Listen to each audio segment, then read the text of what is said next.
Saudara, memasuki hari keempat pencarian korban ambruknya bangunan Ponpes Al-Khozini di Sidoarjo, penggunaan alat berat untuk proses evakuasi mulai dilakukan siang ini. Yang Anda saksikan saat ini adalah kondisi terkini proses evakuasi korban ambruknya Pondok Pesantren Al-Khozini.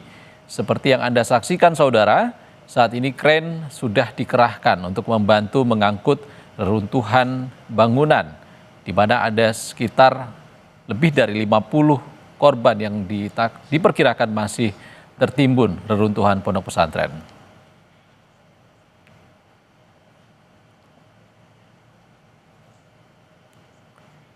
Lalu apa kendala yang muncul dalam proses evakuasi dengan menggunakan alat berat seperti ini? Kita bahas bersama pakar teknik sipil Institut 10 November, Muji Irawan, yang telah bergabung lewat sambungan Zoom, dan saat ini Pak Muji ada di lokasi. Selamat sore Pak Muji. Selamat sore Kompas TV. Pak Muji, ini bangunan 3 lantai dan kalau dilihat dari konstruksinya, apa tantangan terberat ketika menggunakan alat berat ini? Jadi seperti yang telah kami sampaikan terdahulu, bahwa gedung Pondok Pesantren Khozini yang ambruk ini merupakan gedung 4 lantai yang pelaksanaannya dibangun secara bertahap, tumbuh dari lantai 1, lantai 2, lantai 3 sampai lantai 4 penutup atapnya. Nah, dengan permasalahan tersebut maka kita dapatkan sekarang ini kondisinya ambruk. Dan yang jadi masalah dan merupakan kegiatan yang harus segera dilakukan adalah evakuasi terhadap korban yang masih berada di reruntuhan. Nah, sudah dilakukan asesmen oleh Basarnas bahwa sudah tidak ada kehidupan lagi selain korban yang tertimpa reruntuhan bangunan.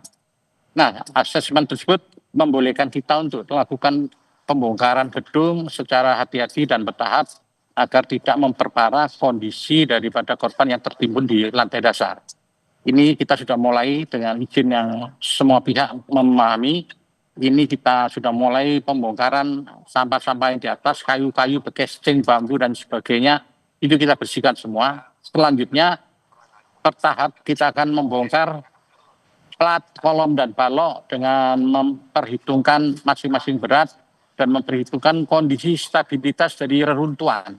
Karena jangan sampai pada saat kita melakukan pemotongan atau pengambilan elemen struktur, itu terjadi ambruk berkelanjutan yang tentunya akan menyebabkan korban akan semakin tertindih. Ini tidak bisa dilakukan secara sembarangan, harus memperlihatkan kondisi distribusi balok, distribusi kolom, hubungan kolom dan balok dan sebagainya, agar kita segera melakukan pemotongan keping by keping, tiap keping untuk supaya bisa diangkat oleh alat berat kren dengan kapasitas 35 ton dan boom 40 meter sehingga bisa mencapai ke daerah yang paling jauh. Dan ini supaya supaya nanti proses pembongkaran hati-hati dan tidak membuat masalah baru terhadap reruntuhan yang ada. Oke. Demikian penjelasannya. Pak Muji, penggunaan alat berat ini akan dilakukan secara non-stop atau ada jeda dengan interval tertentu? Sudah perintah dari Basarnas, kita 24 jam untuk bekerja bahu-membahu segera menyelesaikan pembongkaran ini, karena kita sudah 4 hari korban di bawah reruntuhan harus segera dievakuasi karena sudah harus mulai ada daging-dagingnya mencair, sehingga kami diminta untuk segera melaksanakan pekerjaan pembongkaran cepat tapi hati-hati, tidak memperparah konstruksi yang sudah runtuh.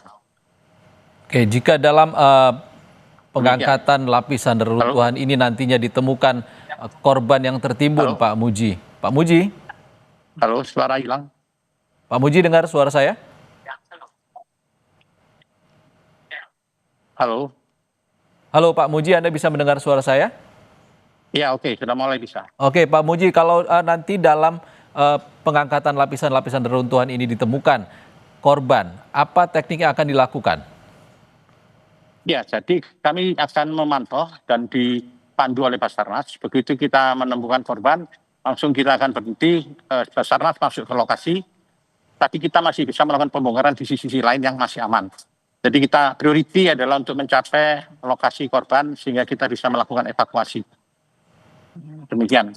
Oke, dengan kondisi ambruk seperti saat ini, Pak, melihat kondisinya sekarang saat seperti ini, berapa lama waktu yang dibutuhkan kira-kira? Perintahnya dikerjakan secepat mungkin, mudah-mudahan Sabtu bisa mencapai lantai dasar, sehingga evakuasi bisa berjalan dengan baik, dan Basarnas bisa menyelesaikan tugasnya untuk evakuasi korban yang menurut informasi masih ada 59 orang, tapi data itu ada di Basarnas. Demikian. Baik, terima kasih pakar teknik sipil Institut 10 November, Pak Muji Irawan sudah berbagi informasi bersama kami di Indonesia Update. Terima kasih, Pak Muji.